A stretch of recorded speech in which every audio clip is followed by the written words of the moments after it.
17 ചിത്രങ്ങൾ അദ്ദേഹം സംവിധാനം ചെയ്യുമ്പോൾ അതെല്ലാം ഒരു ഹിറ്റായി മാറിയ ഒരു ഒരു കാലഘട്ടമാണ് കഴിഞ്ഞു പോകുന്നത്. 2001 വൺമാൻ ഷോ പുറത്തിറങ്ങുന്നത്. തൊട്ടടുത്ത വർഷം അന്ന് ആ ഏറ്റവും വലിയ ഹിറ്റായ കല്യാണരാമൻ 2002 പുറത്തിറങ്ങുന്നു. തൊട്ടു പിന്നാലെ 2003 പുലിവാൽ കല്യാണം പുറത്തിറങ്ങുന്നു. ഒരു വർഷത്തെ ഇടവേള നൽകി 2004 ശേഷം 2025 തൊമ്മനും മക്കളും റിലീസാവുന്നു. ഈ കല്യാണരാമനും പുലിവാൽ കല്യാണവും ഒക്കെ എന്ത് പടമാണ്, നമുക്കത് ഒരു പറഞ്ഞറിയിക്കാൻ കഴിയാത്ത അത്രത്തോളം നമ്മുടെ മനസ്സിൽ ഇപ്പോഴുമുള്ള അത്രത്തോളം കുറുകടെ ചിരിപ്പിക്കുന്ന ചിന്തിപ്പിക്കുന്ന എല്ലാ സമ്മിശ്ര വികാരങ്ങളുള്ള ചിത്രമാണ്. അത് ഒരു വർഷത്തിടെ 2002 കല്യാണരാമൻ, 2003 പുലിവാൽ കല്യാണം വരുന്നു. അത്ര ഒരു ഗ്യാപ്പ് എന്ന് പറയുന്നത് വളരെ കുറവാണ്. അങ്ങനെ ഇപ്പൊ 2005 തൊമ്മനും മക്കളും വരുന്നത്. അതിന്റെ തന്നെ തമിഴ് പതിപ്പ് വിക്രമനെയും അസിനെയും വെച്ചുകൊണ്ട് തമിഴിൽ മജ എന്ന പേരിൽ 2005 ചെയ്യുന്നു.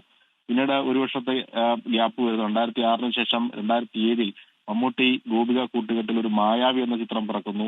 അതേ വർഷം തന്നെ ചോക്ലേറ്റ് ഉണ്ടാകുന്നു. തൊട്ടടുത്ത വർഷം 2008 ലോലിപോപ്പ് വരുന്നു.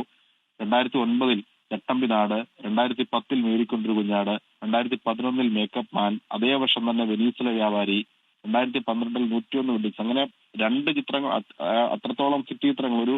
ഒരു സംവിധായകനെ സംബന്ധിച്ച് ഒരു ചിത്രത്തിൽ നിന്ന് അടുത്ത ചിത്രത്തിലേക്ക് പോകാൻ നിശ്ചിത കാലയളവ് വേണം. അദ്ദേഹത്തിന്റെ മനസ്സിൽ ഒരുപക്ഷെ ആ ഒരു കഥയിലെ കഥാപാത്രങ്ങളും സിനിമയിലെ കഥാപാത്രങ്ങളും കഥാസന്ദർഭവും ഒക്കെ ഇങ്ങനെ മനസ്സിൽ നിന്ന് ഇറങ്ങിപ്പോകാതെ കിടക്കുന്നുണ്ടാകാം.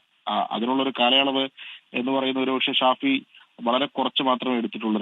ഒരു വർഷം തന്നെ അത്രത്തോളം ഹിറ്റ് ചിത്രങ്ങൾ സൃഷ്ടിച്ചൊരു സംവിധായകൻ എന്ന് വേണമെങ്കിൽ നമുക്ക് പറയാം. പിന്നീട് 2015 ടു കൺട്രീസ് വരുന്നത്. 2012 ആ ഒരു കാലഘട്ടമൊക്കെ ആകുമ്പോഴത്തേക്ക് ഈ കല്യാണരാമന്റെയും വെനീസിലെ വ്യാപാരിയുടെയും ഒക്കെ ആ ഒരു സിനിമാ കാലഘട്ടം മാറുകയാണ്. പൊതുവെ മലയാള സിനിമയുടെ ഒരു സ്വഭാവം തന്നെ മാറുന്നത് 2018-20 അപ്പൊ ഈ മാറിയ സിനിമയിൽ ആ മാറ്റം കൊണ്ടുവന്നതും അല്ലെങ്കിൽ ആ ഒരു മാറ്റം ഉൾക്കൊണ്ടുകൊണ്ട് തന്നെ ഷാഫി ചിത്രങ്ങൾ എടുത്തു തുടങ്ങിയിരുന്നു. ഒരു ടു കൺട്രീസ് ഒക്കെ ആ ഒരു കാറ്റഗറിയിൽ പെടുന്ന ചിത്രങ്ങളാണ്. ഒരു പുതിയ മലയാള സിനിമയുടെ സ്വഭാവങ്ങളൊക്കെ പ്രകടിപ്പിച്ച ചിത്രമാണ് ടു കൺട്രീസ്. ഒപ്പം വിഷ്ണു ഉണ്ണികൃഷ്ണൊക്കെയുള്ള ഹരീഷ് കണാരൻ, പ്രയാഗ അങ്ങനെയുള്ള ആളുകളെയൊക്കെ വെച്ചുകൊണ്ടൊരു ഒരു പഴയ ബോംബ് കഥ എന്നുള്ള പേരിൽ ഒരു ചിത്രം എടുക്കുന്നു. അതും പ്രേക്ഷകർ സ്വീകരിച്ചൊരു ചിത്രമാണ്. പിന്നീട് ബിജു മേനോനെ വെച്ചുകൊണ്ട് ഷെർലക് ടോംസ് എന്നൊരു ചിത്രം 2017 എടുക്കുന്നു. 2018 ഷറഫുദ്ദീനൊക്കെ വിഷ്ണു ഉണ്ണികൃഷ്ണയൊക്കെ വെച്ചുകൊണ്ട് ചിൽഡ്രൻസ് പാർക്ക് എന്ന ചിത്രം എടുക്കുന്നു. അത് പൊതുവെ ഒരു വ്യത്യസ്തമായ ആശയം പറയുന്ന ഒരു ചിത്രമാണ്. പിന്നീട് 2022 അവസാന ചിത്രത്തിന് അദ്ദേഹം സംവിധാനം ചെയ്യുന്നത് അത് ആനന്ദം പരമാനന്ദം എന്ന ചിത്രമാണ്.